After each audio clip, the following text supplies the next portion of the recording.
So good evening, everyone. I hope that everyone, if there's anyone watching online.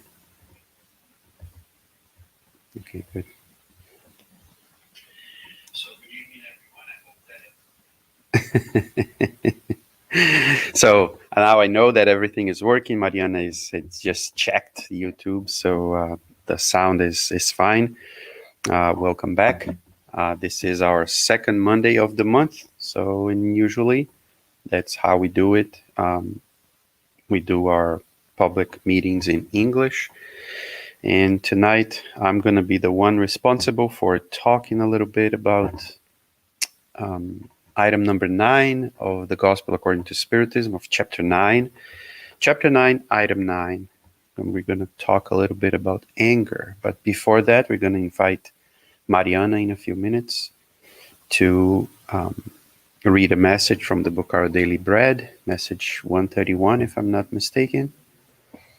So, but before that, we will do our initial prayer so that we can, more than we are, if we aren't already deeply connected to God. If you can and if you want, you can close your eyes so that we can focus and think about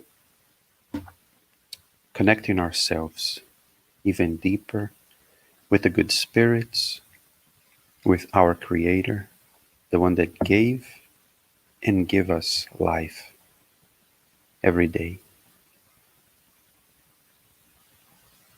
God, Creator of the universe and of our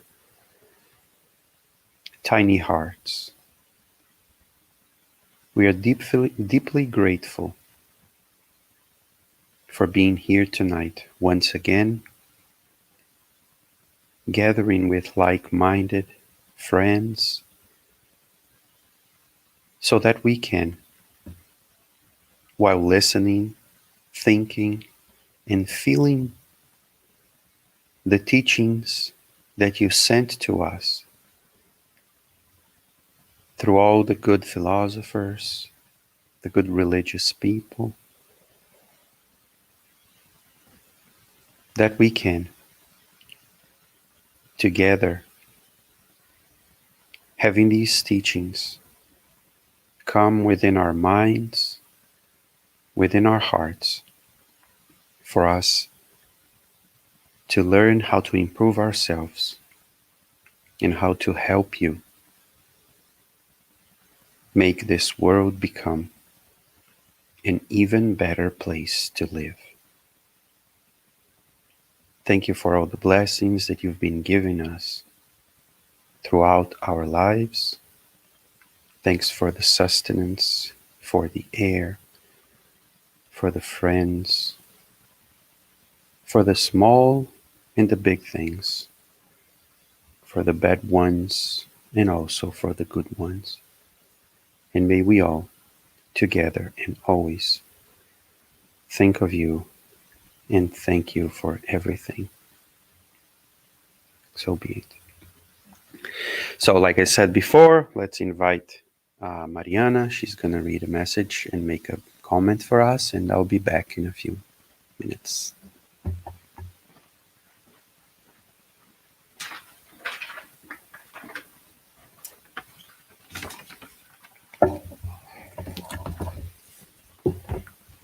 Good evening, everyone.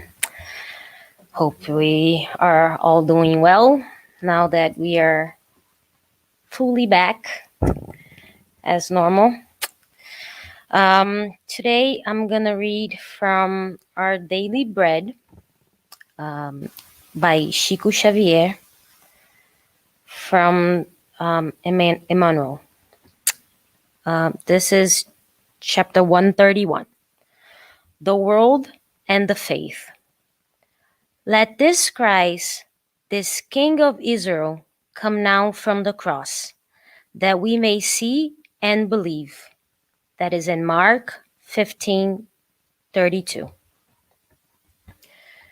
There are very few men with the capacity for genuine comprehension of the pure belief in their essential value.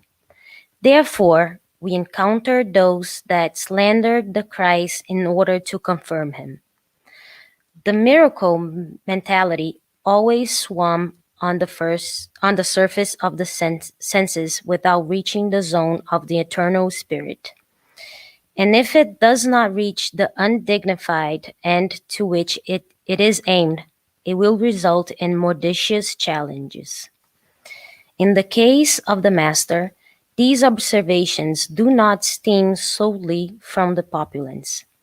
Mark asserts that the principal priests also participate in these insulting movements with the scribes, as if to say that the intellect does not translate into a higher spiritual level. The demonstrators remained deaf towards the glad tidings of the kingdom, blind in noticing the benefits received, and insensitive to the loving touch that Jesus directs to all of our hearts. They intend to have a mere spectacle, expected that Christ should descend from the cross as if by magic, and all the problems of the inferior faith would be resolved. The divine appealer, however, did not give another response other than thought silence, in an effort to make them understand the magnitude of his gestures, inaccessible to the childish requests of the inquirers. If you are a sincere student of the gospel, do not forget that even today that the situation is not too different. Strive ponderously in the service of faith. Unite with the Lord. Give your all you can in his name and proceed in service for the expansions of righteousness, fully convicted that the vast majority of the inferior world will only ask of you maliciously distractions and signs. I want to start this by saying that I heard something very interesting today. That I'm not a parent, but Chris is, Mackenzie is, and as a parent, I'm a daughter, and I know that this is true. As a parent, your kid always feel like you have the obligation of giving them food, of giving them schooling, of giving them your best. They never see that as an act of love. They always see that that is what you have to do. That's your job. So they're very ungrateful for thinking that. And we just act the same way with God. We never feel like he's doing this as an act of love. We always feel like it's his obligation. He has to do this. He has to give me the miracle. He has to give me what I'm asking for. And this is what it is telling us here. That people, when Christ was in that cross, people were there for the show. They were not there because they felt bad for Christ or they felt faith in Christ. They were there for the show. They wanted him to get out of that cross and just heal his hands and heal his feet and give them that show. They want magic. We all want magic. Even though we learned so much from back then, and this was written back in 1950, I think, right? 1950, that's when Daily Bread was written. I think so. So 70 years since this was written, we still act the same way. We're still here waiting for our miracle, waiting for magic to happen. And our faith should not be about that. When I started coming here, Continue de Luz, or A Little Spot of Light, I heard Mackenzie's lecture from Saturday. I actually heard it today. And he was saying that someone told him that it was very nice because even when she was feeling lonely, she had that on, at least online, she could hear the lecture. So she felt loved, and she felt like she was not alone because he was here speaking, and clearly it worked. And that was my miracle. I was on a really bad spot when I decided to step in and come here. And that's what we should be looking for, that kind of miracle, not the show, not the miracle that will transform water into wine, not the miracle that I have COVID and I will pray and God has to cure me from COVID and I'll just walk away after that's done without any gratitude, without even looking backwards and saying, I prayed for this miracle and it happened and it changed me. So what am I going to do with that change now? And that used to happen back then. Many of the cures that Jesus did, many of them just went back to doing the same old things and not recognizing and not being grateful for what was done to them. And guess what? They all fell ill again because it wasn't in their hearts. So if we don't look into our hearts and if we don't look into our souls, we're never going to reach that miracle. And we do not need that show. That is the last thing we need. The only way we can get through all of this is with love. And it says here, to the demonstrators remained deaf towards the glad tidings of the kingdom, blind in noticing the benefits received. We are so blind. We never look into all of the blessings we have every day. We are insensitive to the loving touch that Jesus directs to all the hearts.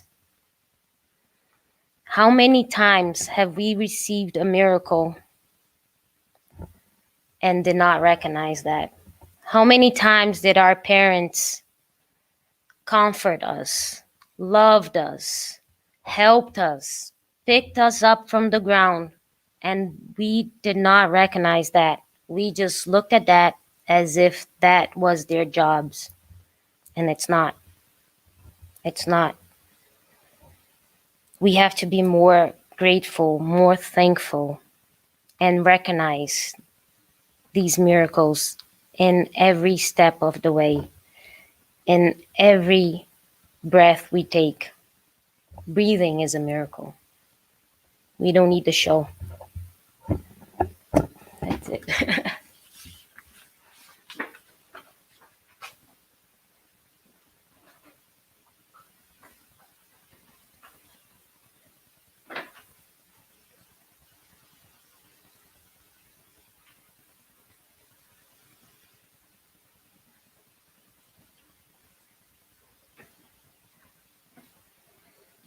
Thank you, Mariana. It was really insightful. Um,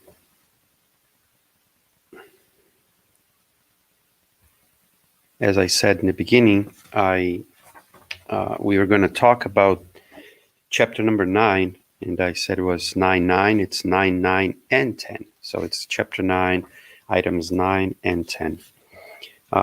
From the Gospel according to Spiritism. This is one of the translations, and it's chapter 9. The chapter 9 is Blessed are the meek and the peace loving.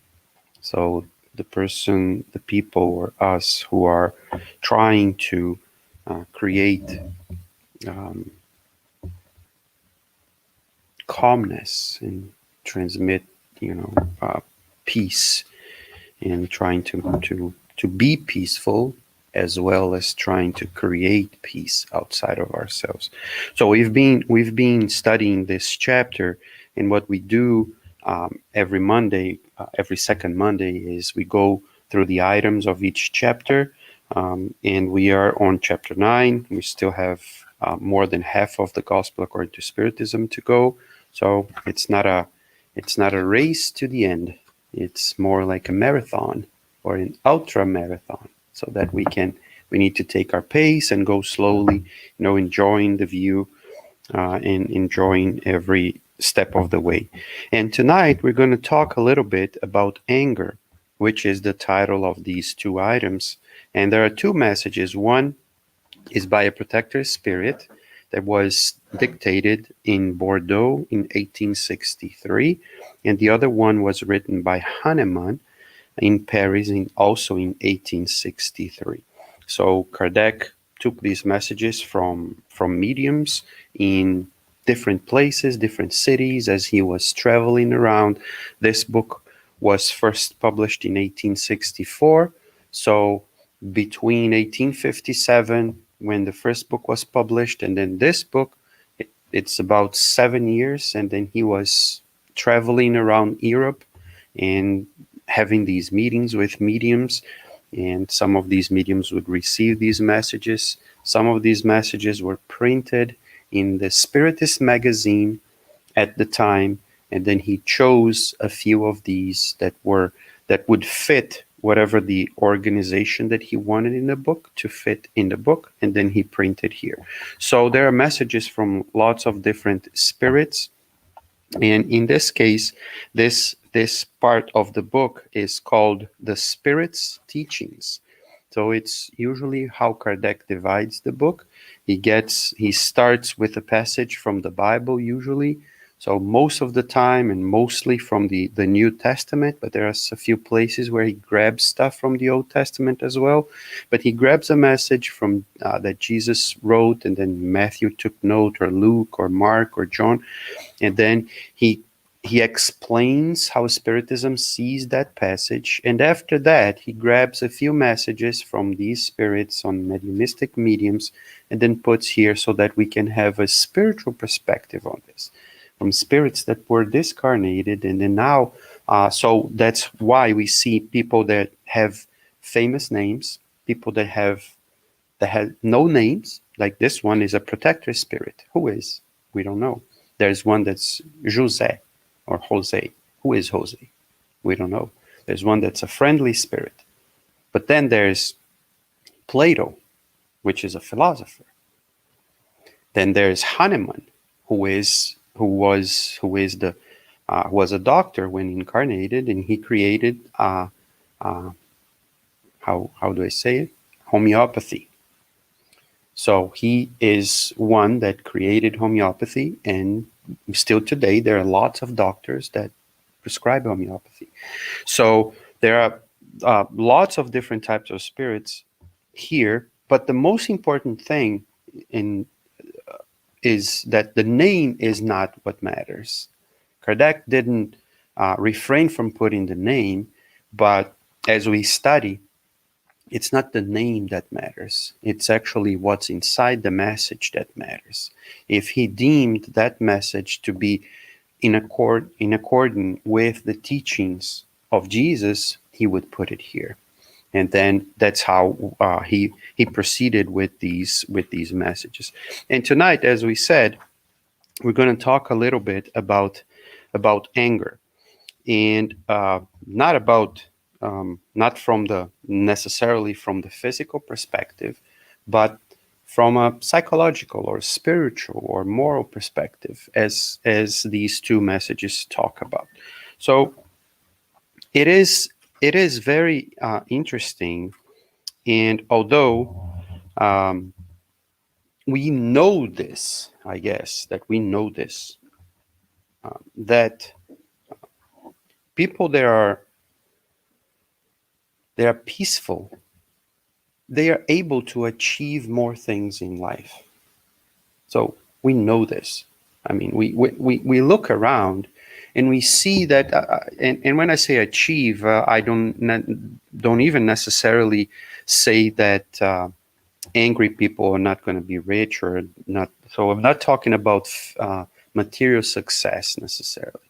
I'm talking about probably being successful in terms of relationships or dealing with other people and being able to navigate through life in an easier way. Nevertheless, we see a lot of anger everywhere. So it is to me, it is one of those things that, and when I'm reflecting or thinking about this, I'm not thinking about the other people only. I'm thinking about myself, because we all get angry. Everybody gets angry. Uh, Maybe some more, maybe some less, but we all get angry at one point. And we need to learn to balance this anger in our lives or in the situation, so that we don't fall prey to anger, and then all of a sudden we are in a situation where now what am I going to do after I came out with this huge burst of anger? Now I have to apologize. Now I have to maybe undo stuff that I did that I shouldn't have done. And so to me, this is one of the biggest paradoxes that I find in myself and that I find in our society, is that everybody knows, maybe not necessarily because they lived through it, but I guess that because we see other people's actions, we see, even if I never saw like a fit of anger of anybody like physically present in my, but I saw it in a TV. I saw someone talking about it. Oh, that person was so angry and started breaking everything. We know how bad it is. Yet, when we are angry, it is almost as if I don't want to come out of that anger. It is almost as if I want to keep angry, to keep that anger inside of myself. And that is when I think about this, I think about Paul when he says in one of his letters, and he says that he doesn't understand why the goodness or the good that he knows he needs to do, he doesn't do. But the bad things that he knows that he shouldn't be doing, he is doing. And it's that big fight inside of how to control or how to manage or how to get rid of that inside of myself. Because once again, we all know that it is not good. But when I say it is not good, I'm not saying that it is not good just in a philosophical sense, right? Because some people sometimes have some reservation with religion or with talking about Jesus, because they always think, oh, this is just because there's another life, or you're talking about spirit, or you're talking about another. No, that too, but to reach everybody and to say someone is watching that doesn't believe in that, and all of a sudden stops here to listen to this. So that is true for ourselves, the way I see it, that every anger, everything that I have inside of me affects my spiritual life. But let's remove this of the equation for a moment and say and ask ourselves, maybe 30, 40, 50, 100 years ago, we didn't know this. But today we know that anything that we feel physically or mentally affects physically my body. I remember one experience that I had.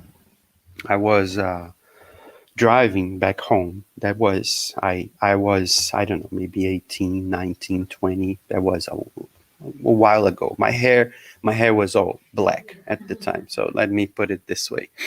Um, and I went to pick up my brother where he used to work. He was younger, couldn't drive. So I picked him up, and we lived very close by. So I was driving back home with him, and um, there was, I only saw it after it happened, but there was a truck on the right hand side, and I was going on the left hand side. But that truck, for whatever reason, and I can't picture everything, can't remember everything. The truck wanted to make a U-turn. So the truck just turned left, right in front of me and Hendrik. I was driving my father's car. In that moment, right? In that moment, I stepped on the brake. The car didn't stop, kept moving. It left all the marks on the asphalt. And it kept going, kept going, kept going. And it stopped with the front of the car below the truck. The truck was a high truck. So the car stopped like this. Nothing, our car didn't hit anything. The truck didn't hit me. I didn't hit. And the truck stopped, I guess, I don't know if because of the noise or whatever it is. I stopped. Then I backed up a little bit. So the truck moved, kept going, and then I kept driving front, but I couldn't drive anymore. So I stopped. And I was kind of frozen for, I don't know, a few minutes. And when I think of this, and I think of all this thing that happened, it was something physical that happened to me.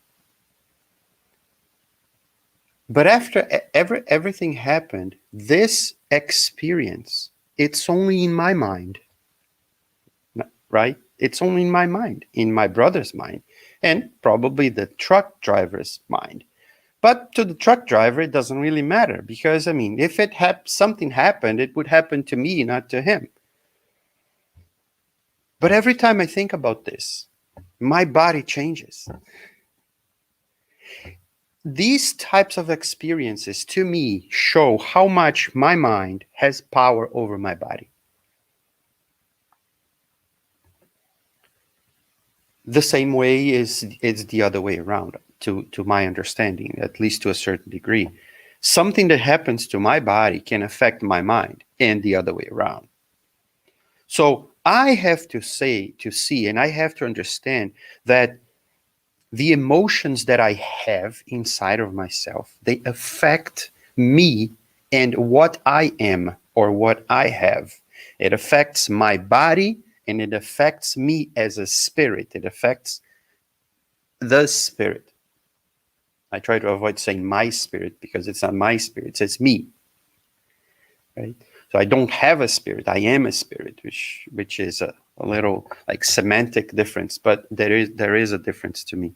So when I am angry, and for that matter, any type of emotion or feeling, when I have that feeling inside of myself, I'm affecting myself not only mentally, psychologically, spiritually, but I'm affecting my body.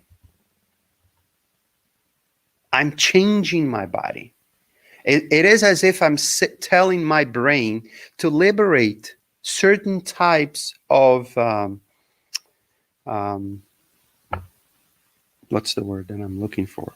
Enzymes, like those serotonins and nonins and onins that have. I don't know all the names for all those things. I'm not from the medical side of knowledge.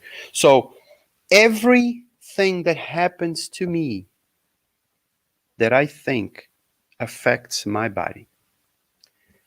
When I'm angry, that affects me too. There are lots of studies that show that a person, for example, that do not forgive has a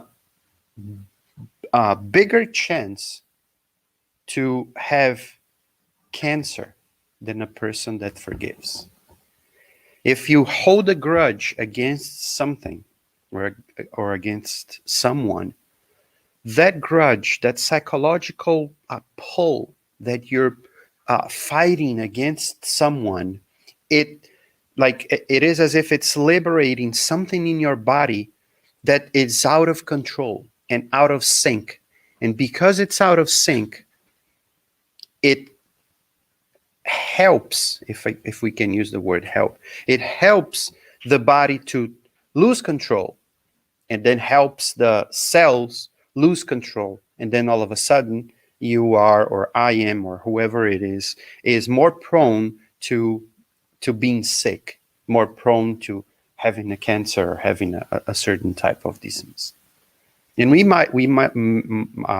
look around, and we will find studies that show this. There's a doctor. He gave a lecture a while ago in a spiritist meeting. That was probably, I don't know, maybe 10 years ago. I went to New York with some friends for this gathering, and his name is Stephen Schwartz. He has a book that is the title of the book. It's something similar to this that I'm going to say. I don't know precisely the name of the book, but his name is Stephen Schwartz. It is the title of the book is "It is Good to Do Good." Yeah, Mariana is already like doing the search, which is good. It's always good to have someone to. In his book and in that lecture that he gave, he presented a few slides in studies that he was making in university, showing that people that go out of their way to help other people are healthier than people that don't do it, because they are doing it from themselves to the others. So doing good does good to you as well as it does good to the other. So if we use this idea, and it's not necessarily for everything, like the opposite is it's going to be the contrary, but in this case specifically, if you do something bad to other people, because of the amount of energy, of negative energy that you're putting inside your body, it will affect you. I wouldn't say as much as is affecting the other, depending on what you're doing to the other person, but it affects us, affects my body almost as much as it affects the body of the other person. So if I'm angry, and when I'm angry, it is almost as if, I don't know, if we can compare it to something physical, it is almost as if I'm having pleasure smoking but at the same time knowing that smoke will cause me cancer. And it, when I think about this, and when I think about this comparison, I think that sometimes, because we are not either strong enough or we have not yet decided to act upon, it is almost as if we are addicted to that bad feeling or to that bad emotion, the same way we can be addicted to alcohol or to a bigger drug or to anything, to cigarette, to nicotine. And that thing, although it can give me a pleasure in one instant, in that specific moment, when I'm inhaling the smoke, for me to get that same feeling again, I'll have to do it again. But every time I do it, despite having that oh, that's so good, in the long run, it affects my life. It affects the life of so many people around me. And with these emotions, these destructive emotions, as anger, for example, that we are talking about, is the same idea. And then we apparently forget all the times that I was angry when something happens to me in the future. And then I'm going to find something or someone to blame. Oh, I'm sick now, and I'm going to blame my past life. But what about all the times that, I don't know, that you were angry? How much those small moments accumulated within me, and now they are making me sick. Not only that, but all the other things. So the question then becomes, how do I get rid of it? Because, like I said in the beginning, we all have it. It's almost impossible not to have it. Because we have our opinions. We have our way of being. We are who we are. Some people believe that, and although most, I guess, I don't know if most, but a lot of, without saying, but we kind of say it in a certain way, that as if we believe that we cannot change. There's a sentence in Portuguese that we say, um, um, oh, I am like that. What does that sentence say when I say, oh, that's me? Deal with it. What am I saying when I say this? To me, what am I saying when I say this is, I'm not going to change. Or I can't change, which is worse. And even if I don't think about it, if I keep saying this, or if I pay attention to myself and I notice that I'm doing this, I have to stop and think, hey, look, I have to understand that I can change. Otherwise, I am just a robot. And who is making the programming then? Haven't I ever changed? Didn't I improve in something? And probably we will find places where I'm better. Maybe not as good as I wanted, but I'm probably better in some things. Why? Because I practiced. And I'm not even talking just about being better in terms of morality. I'm talking about being better in something. right? I was terrible doing this when 2 years ago. Now I'm much better doing this. Because why? Because I kept practicing and I'm trying to improve. So how do I change like anger in myself? I have to practice not anger. I have to find techniques. And what works for me may not work for you, may not work for you or you or you. We have to find ways to deal to counteract that. Chico Xavier, for example, right? To cite an example of someone who we admire, he used, and I just saw Jessica drinking a sip of water, and that's what he did. You know, if you want to say something, Emmanuel said, "Oh, use the water of peace." And then he went to the pharmacy and wanted to buy the water of peace. He came to the pharmacist and no, never heard of it. He went to another one, never heard of it. So, what is this water of peace? He asks, and he said, "Oh, if when there's something that's happening and you cannot control yourself to say something, grab some water, put it in your mouth, and count to 10 with your mouth shut and don't drink the water. And if you still have something to say, count to 10 again." It is hard. It worked probably for him. It might work for someone. And of course, you don't need to put the water in. But that's just so that we can have an idea. How do I change certain behaviors? It is hard. It is really hard. Sometimes something bad needs to happen because we didn't wake up early enough.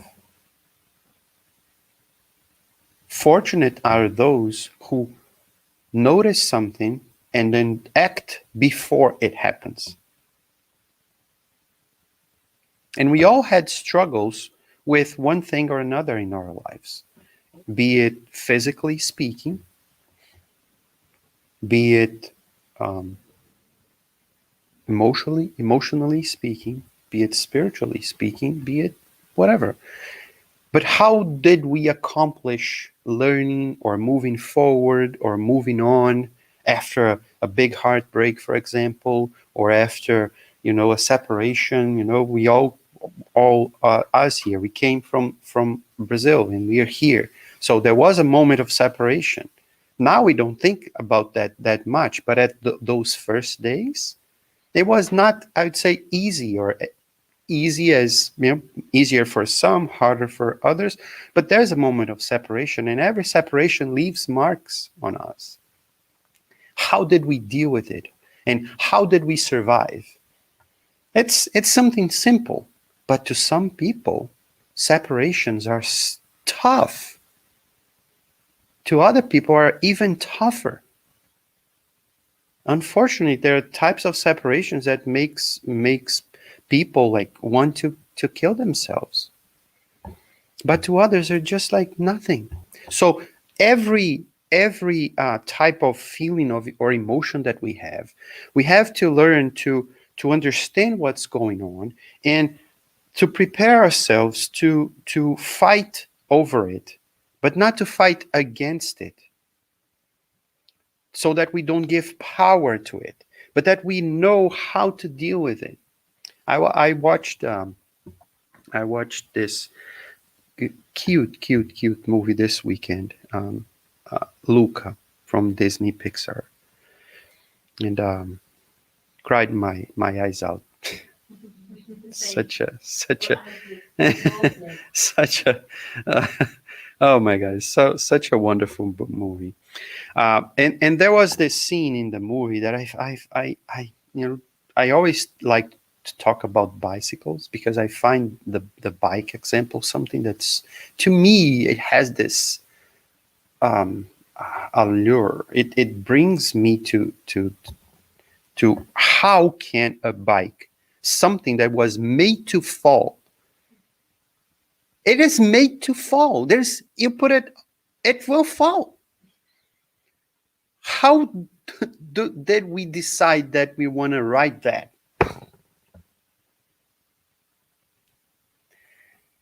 And then he's trying to learn how to ride a bike, right?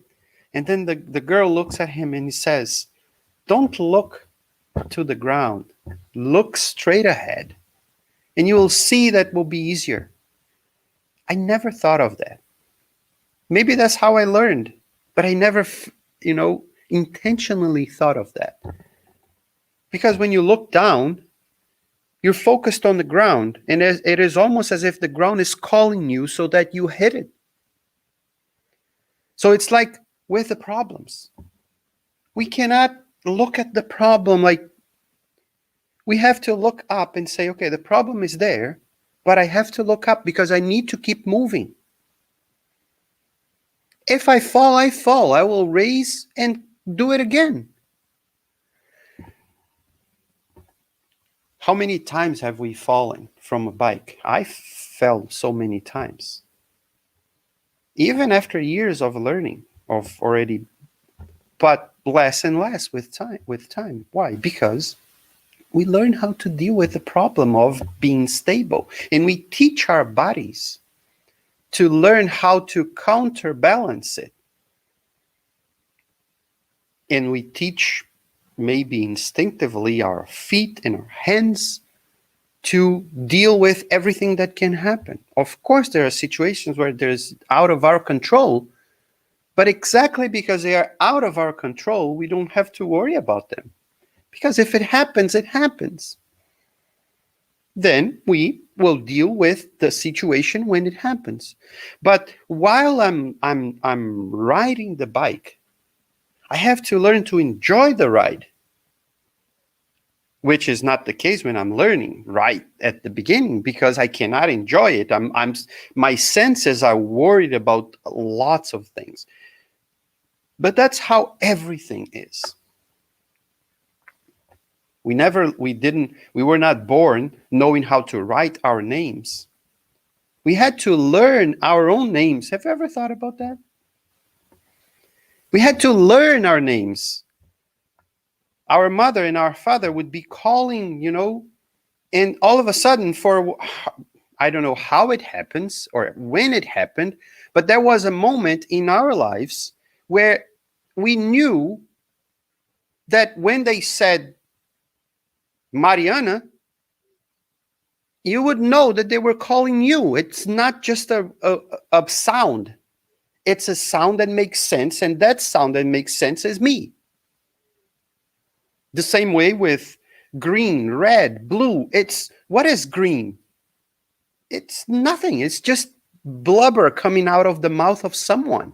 But at one point, it will make sense that this is green. But if you say that a tree is green and a book is green, what is green? Is a book or is a tree? You see what I'm saying? So when I'm learning about my feelings, I have to learn how those feelings are affecting me. And when I know what is happening, I can say, oh, now I see. But I didn't see it before. Now I see. Now I can understand that when they talk about this, I always feel something weird. Why do I feel something weird? It's a learning process. And then when I learn that from myself, Mariana cannot teach me about me. Jessica cannot teach me about me. You can tell me something, but then I have to feel it inside of myself and think, is this true or not? Sometimes I think that I know myself, and then something happened and said, I still didn't get it. I'm still doing the same thing. In one of the messages here, the first message was item number 9, the protective spirit, he says something that I find very interesting. He says that when we get angry, if we stop and think about where that anger is coming from, most of the time, if not 100%, and that those are my words, doesn't use numbers here, but most of the time, if not all the time, what's happening is that I'm angry because my pride is being hurt. Because I feel superior to what that thing that's happening to me. And I don't accept the whatever it is that's happening to me. As if I shouldn't be contradicted. I am the boss. I should. And am I always right? And even if I am right, why should I be angry at someone that cannot see how I see?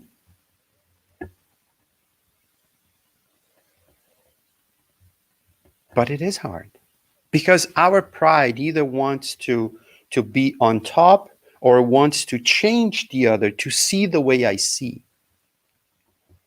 And how do we change that? To me, this is really hard. It is hard to know how to deal with it.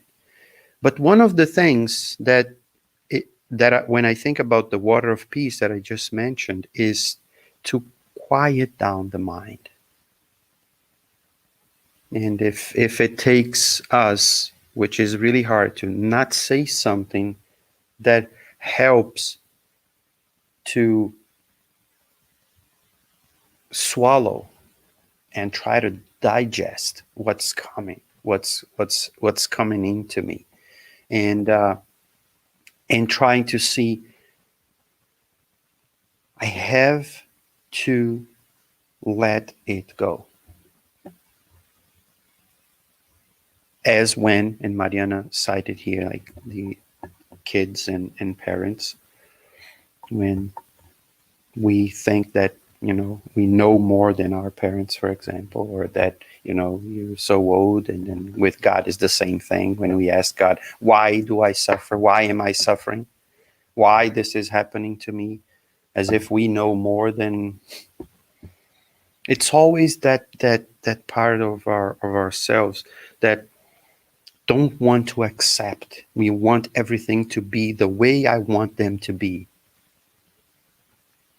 So, can we change this? We can. And that's the first thing that I think that we need to understand. We can change it. We have to put this in our minds. We can change it. We can be more peaceful. We can be more loving. We can be less angry. We can be. I'm not saying that it's going to be easy. It's going to be today. It's going to be tonight. It's going to be tomorrow. No.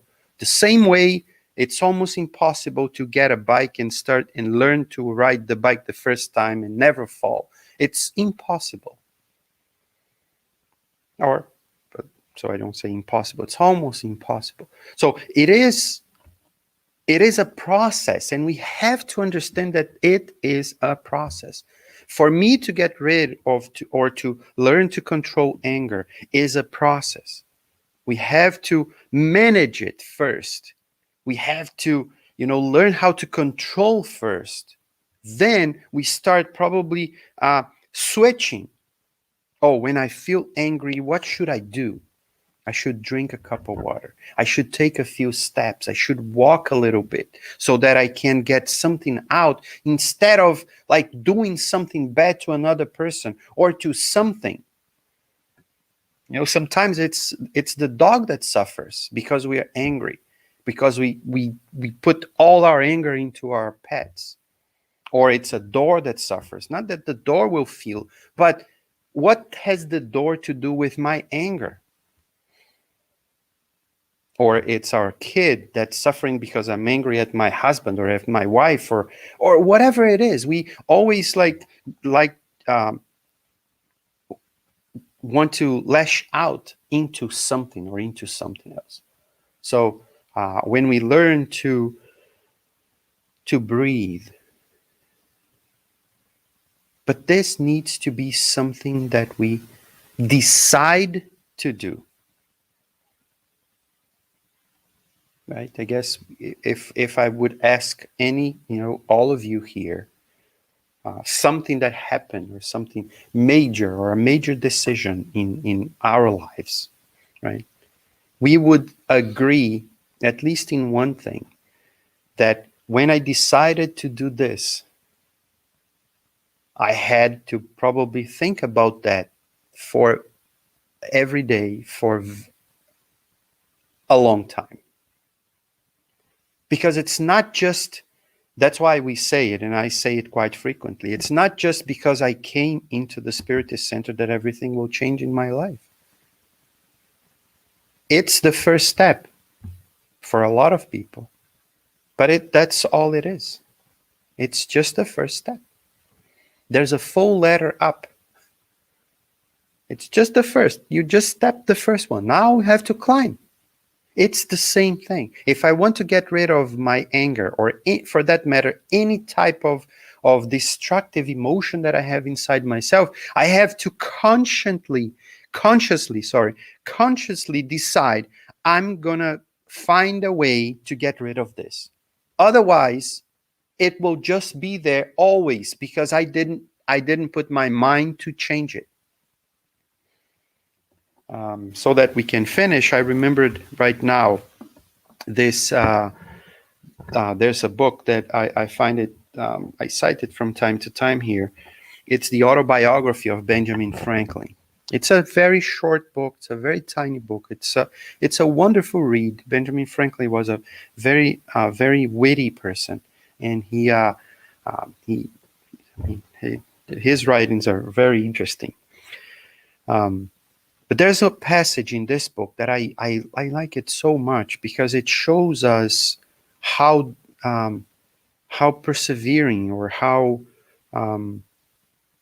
hardworking he was. And that's probably one of the reasons why he became who he became. And everybody knows his name. People say that, Benjamin Franklin, the one that was president of the United States. No, he was never president of the United States. No. But he's so famous and he's so big that he's bigger than many other presidents.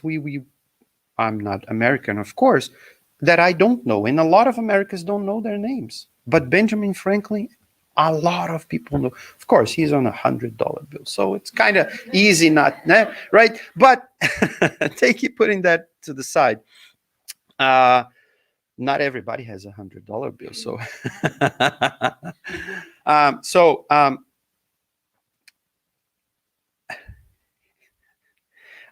so by the way, going back to the story of the book. So there's a passage in the book that I find to be very, very interesting when he says that he created a program for himself, for his self-improvement.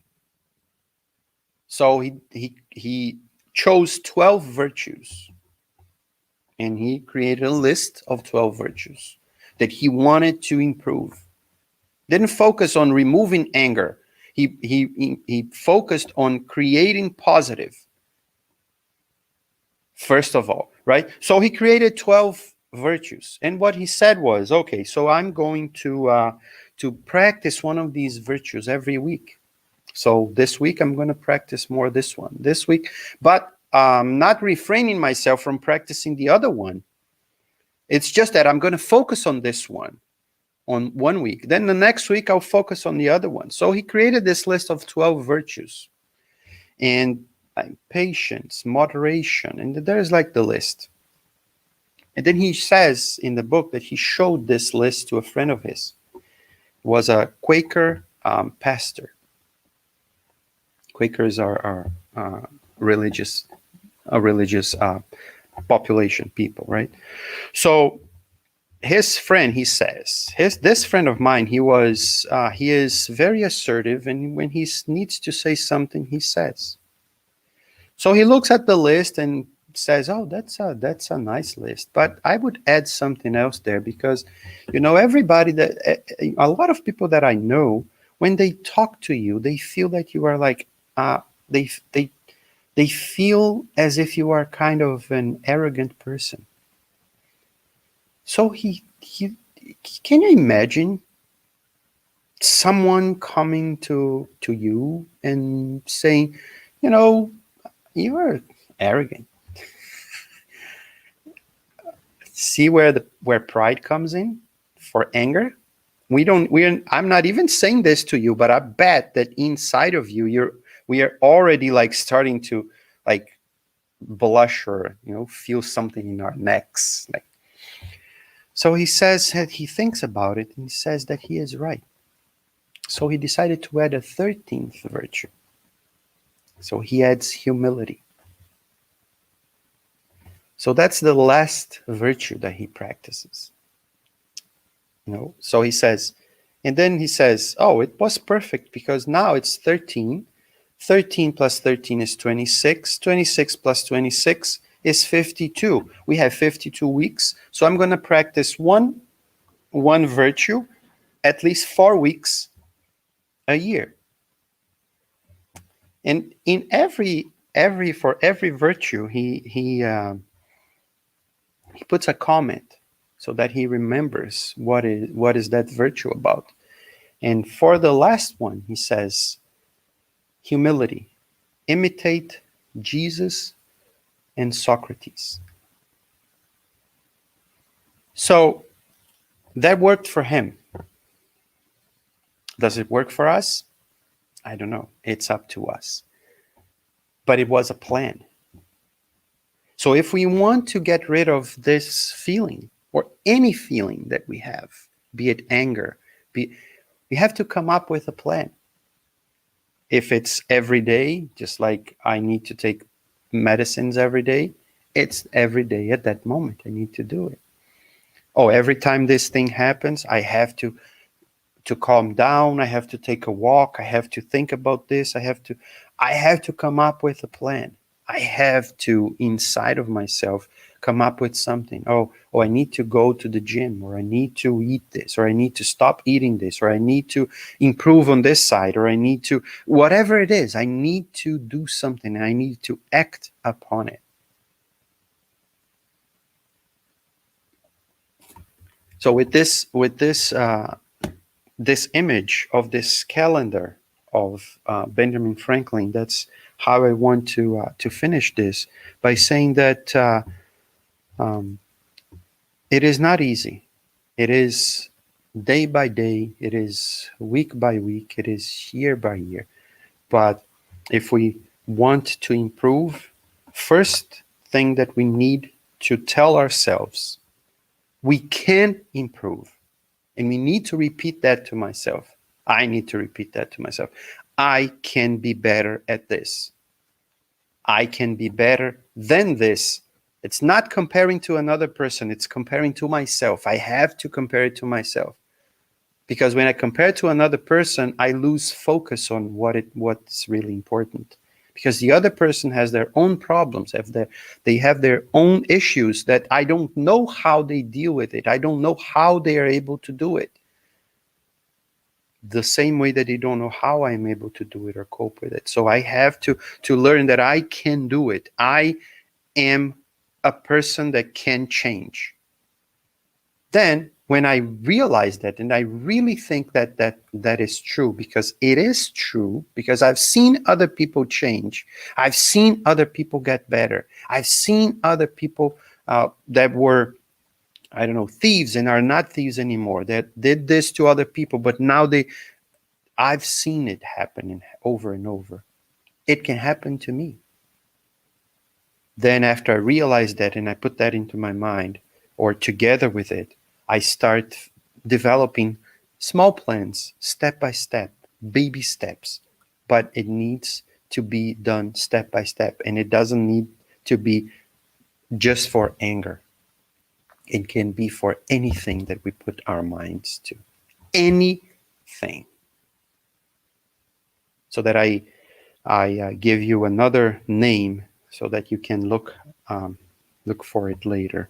I said the name Saturday. Mariana probably heard. Viktor Frankl.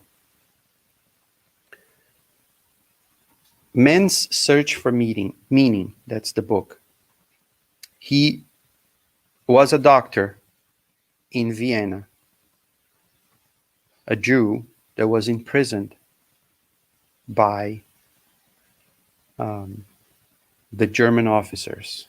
He went to Auschwitz. He was just bones and flesh.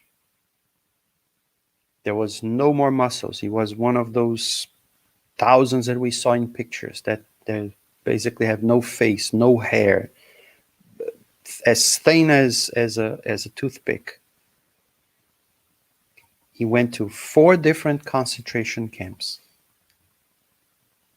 lost the entire family, except for one sister, I think. And he lived to tell the story. Because he focused on what made sense to him. And he lived one day at a time, focusing on that. When I come out of it, I'm gonna write the book that I was supposed to write. Because he came to the first camp on the first day with a manuscript of a book that he was writing.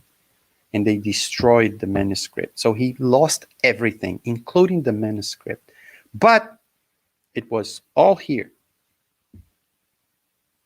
So he kept it. And after he got out of it, he wrote the book that was sold to this day more than, I'm going to guess, 15 million copies around the world. They were not able to change him for the worse. The guards and everybody that treated him badly, they were not able to change him for the worst because he decided what he wanted. We are able to do it. We are able to overcome anger. We are able to overcome any bad feelings and emotions that we have. It's hard and it's not overnight, but we can do it. So Viktor Frankl, Men's Search for Meaning. And I'll look for the other book from Stephen Schwartz later on.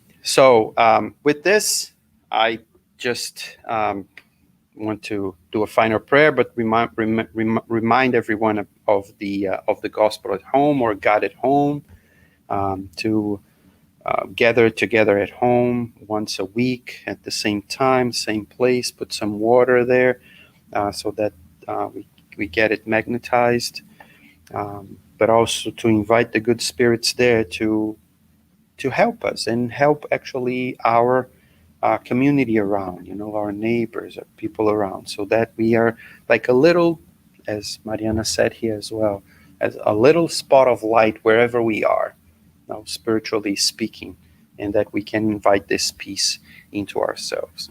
And as Mariana also said, we are back into business, physically speaking. So on Saturdays, we are having our regular meetings here. So you're all invited to come. But also, as we were doing before the pandemic, and we are continue to do it as the pandemic starts to go away, we are transmitting it on the internet as well every Saturday. So hopefully, if you're far away and you can't come, you watch it online, which is good. But if you're close, why don't you stop by?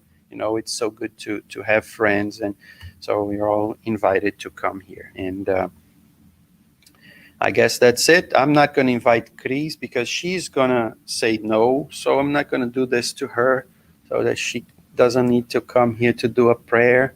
Yeah, so I'm going to do the prayer. I'm going to keep calm. Yeah, she did it last time. Oh, in Portuguese. Oh, okay.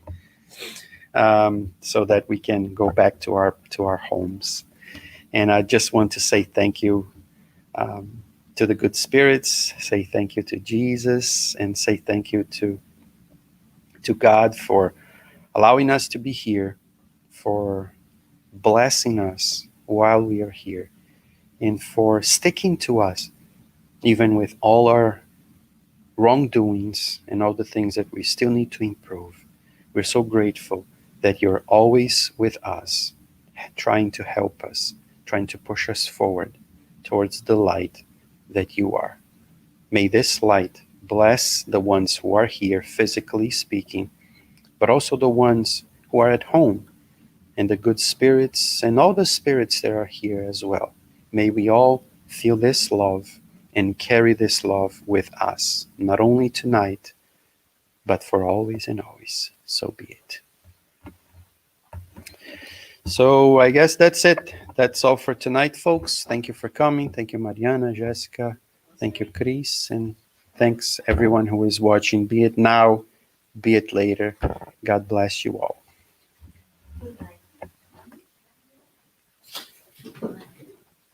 Better than therapy.